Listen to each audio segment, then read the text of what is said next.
사람 사이에서 마음을 단단하게 지켜내기. 사람과 사람 사이 영원한 숙제. 이 정도면 단단해질 때도 되었는데, 아니 꽤 단단해졌다고 생각했는데 어김없이 마음이 무너질 때가 있습니다. 대체로 사람 사이의 문제에서 그렇습니다. 대인관계는 나의 성숙함과 단단함을 시험해 보기에 딱 좋은 상황을 만들어내죠. 우리 모두가 섬처럼 혼자서 존재할 수 있다면 굳이 성숙해질 필요도, 어떻게 마음을 더 단단하게 할지 고민할 필요도 없을 거예요. 하지만 타인과 함께 살아가기 때문에 우리는 배워야 하고 더 현명해지지 않으면 안 됩니다. 그렇지 않으면 내가 더 괴로우니까요. 때문에 심리학자 알프레드 아들러 또한 인간의 모든 고민은 인간관계에서 비롯된 거라고 얘기하죠. 저는 특히 갈등 상황에 취약한 편이에요. 꼭 제가 당사자가 아닌 관찰자여도 마음이 쉽게 쪼그라듭니다. 우여곡절을 겪으며 꽤 단련되었다고 생각했는데 여전히 갈등 상황에 놓이면 심장이 쿵쾅거리고 당황하게 됩니다. 그런 저를 보며 아직 멀었구나 라고 깨닫고는 하죠. 여러분에게도 타인과의 관계에서 유독 취약한 이슈가 있을 거예요. 자존심이 건드려지는 상황을 못 견딘다거나 무례한 사람을 참지 못해 분노로 대응하다가 일이 커진다거나 내성적인 탓에 사람들 앞에 설 때마다 괴롭다거나 등등 각자가 가진 성향에 따라서 다양한 고충이 있을 겁니다. 우리는 언제쯤 노련해질 수 있을까요? 아마도 결코 완벽해질 수는 없을 겁니다. 70대, 80대 어르신도 다툼을 하고 사람 문제로 속상해 하시는 걸 보면 평생 고민해야 되는 건지도 모릅니다. 제 아무리 성숙해지거나 단단해져도 문제에 부딪힐 때마다 계속해서 또 아파하고 최선을 찾아가야 할지도요. 그럼에도 경험치가 쌓일수록 최악을 피하는 법 정도는 알게 되고 좀 더 현명하게 대처하는 법도 점차 알아가게 되죠. 특히 어떤 방법은 사람 사이에서 마음을 단단하게 지켜내는 데 도움이 되기도 합니다. 첫째, 내가 옳다는 걸 증명하는 데 에너지를 낭비하지 말 것. 인간에게 인정 욕구는 무척 중요한 부분입니다. 사람을 움직이게 하고 성장시키는 원동력이에요. 아이들은 부모나 선생님에게 인정받기 위해 노력하면서 점차 성장해가고 어른들은 사회생활에서 능력을 인정받으려고 무던히 애쓰죠. 가까운 친구나 부부 사이에서도 자신이 노력하고 애쓴 걸 인정받지 못하면 쉽게 서운한 감정이 싹트곤 합니다. 바로 이 인정 욕구로 인해 사람 사이에서 많은 문제가 생겨나요. 우리가 이렇게 인정에 약합니다. 하지만 반대로 생각하면 이 인정 욕구라는 녀석에서 자유로워질 수만 있어도 사는 게 편해질 거예요. 타인의 시선에 매몰된 사람은 강박적으로 많은 것을 신경 쓰며 살아갈 수밖에 없습니다. 왜냐하면 인정 욕구는 타인에게 달려있는 것이기 때문입니다. 우리가 통제할 수 없는 영역이니까요. 나를 알아달라고 아무리 애를 써도 원하는 피드백을 받지 못할 때가 많아요. 특히나 이곳 우리 사회는 비난이 난무하는 사회가 아닙니까? 요즘 뉴스 기사를 보면 인정과 지지는커녕 욕이나 먹지 않으면 다행이라는 생각이 들 때가 있습니다. 온라인 세계가 커지면서 익명을 앞세워 모진 말을 서슴지 않고 하죠. 가까운 사람에게 듣는 날카로운 말일수록 더욱 아프죠. 나를 제대로 몰라주는 것 같아 속상하고 억울합니다. 그러면 마음은 쉽게 무너져요. 그런데 상처 주는 말을 내뱉는 사람일수록 마음이 병들어 있는 경우가 많아요. 그들에게 아무리 인정받고자 노력해도 큰 소득이 없을 겁니다. 때문에 거기서 나를 지키는 방법은 내가 옳다는 걸 증명하기 위해 애를 쓰거나 불필요하게 힘을 빼는 게 아닙니다. 그 반대죠. 초점을 나에게로 가져와서 내가 왜 그렇게 속상한지, 왜 이렇게 저 사람이 틀렸고 내가 옳았다는 것을 강조하는 데 에너지를 쏟는지 스스로를 이해해 보는 겁니다. 그러면 마음 아래의 인정 욕구가 보일 거예요. 아, 내가 지금 인정받고 싶어서 이러는구나. 저 사람이 내 진심을 몰라줘서 속상한 거구나를 깨닫게 됩니다. 그러면 구태여 인정을 밖에서 찾기 위해 애쓰는 일은 줄어들 겁니다. 내가 나를 알아줬으니까요. 이것은 곧 불필요하게 감정을 낭비하지 않는 길이기도 하고요. 기억하세요. 타인의 인정에 연연하면서 힘을 빼느라 나를 잃어버려서는 안 됩니다. 대세에 영향을 주지 않는 문제라면 차라리 욕을 먹는 것도 하나의 방법이 될 수 있어요.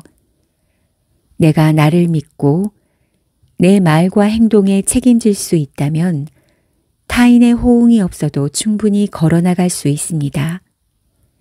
다른 이들의 동의를 받지 않아도 당신이 했던 옳은 일은 여전히 옳아요. 누군가 나를 험담하거나 미워하는 것, 나에게 서운해하는 게 사실은 지나고 보면 나의 중요한 일에 크게 영향을 주지 않는 경우가 많습니다. 오히려 남의 비율을 맞추느라 혹은 내가 맞다는 걸 증명하느라 과도하게 에너지를 소진하다 삶의 방향키를 잃어버리기 쉬워요.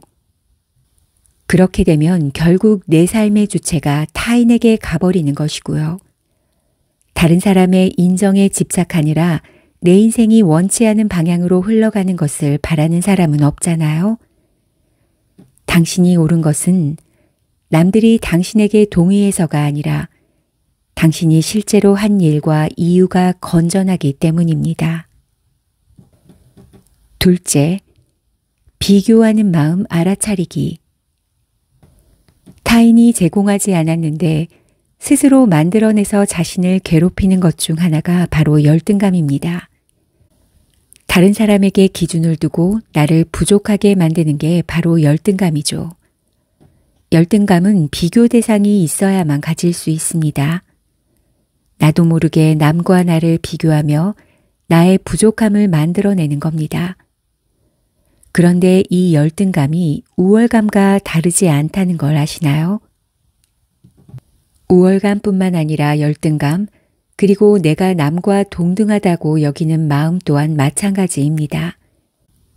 비교로 인해서 생성되는 마음의 한 줄기인 거죠.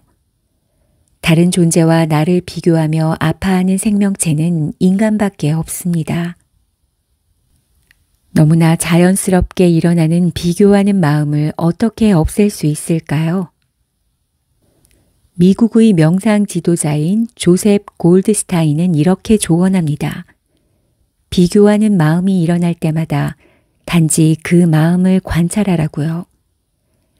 자만심이 일어날 때 낙담하거나 자기를 비난할 필요도 또 놀랄 필요도 없다는 겁니다.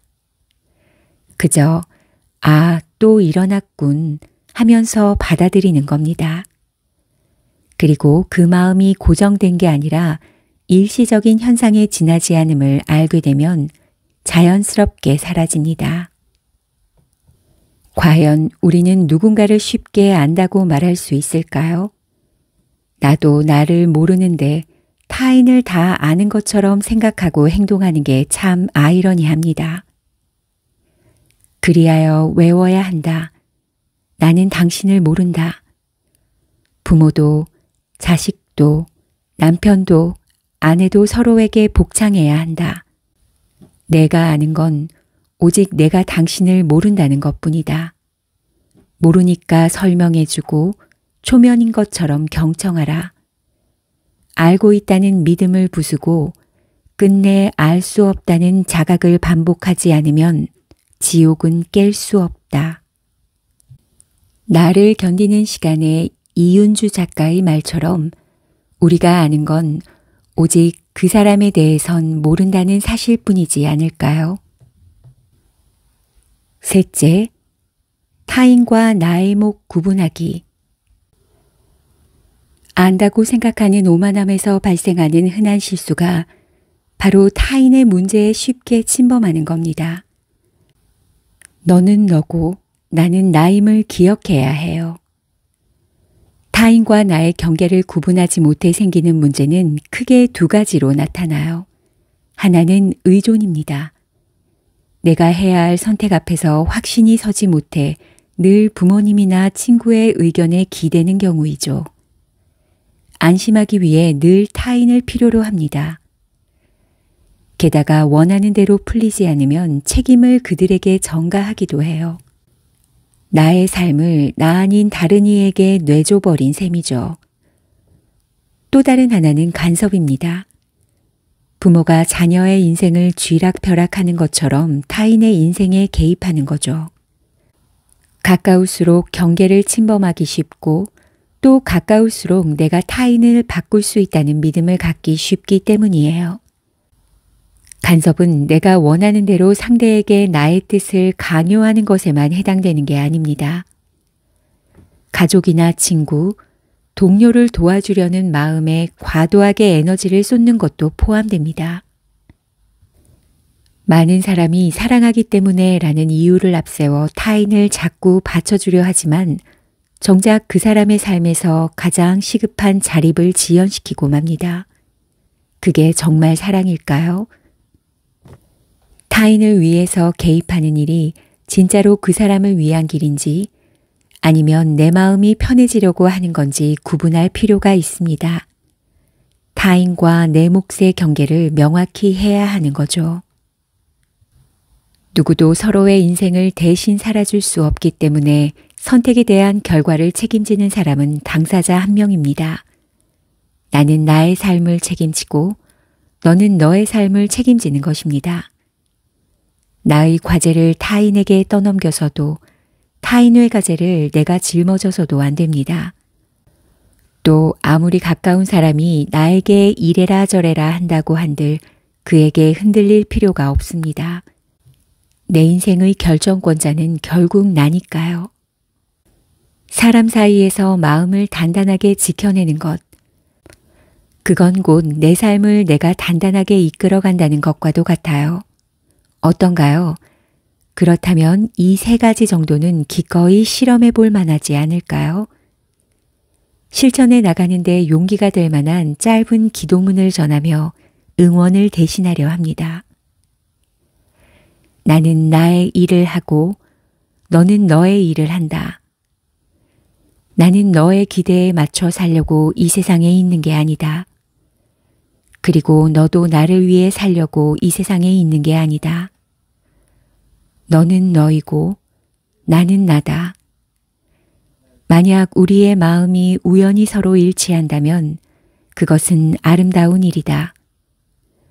그러나 그렇지 못하다면 그것은 할 수 없는 일 아니겠는가?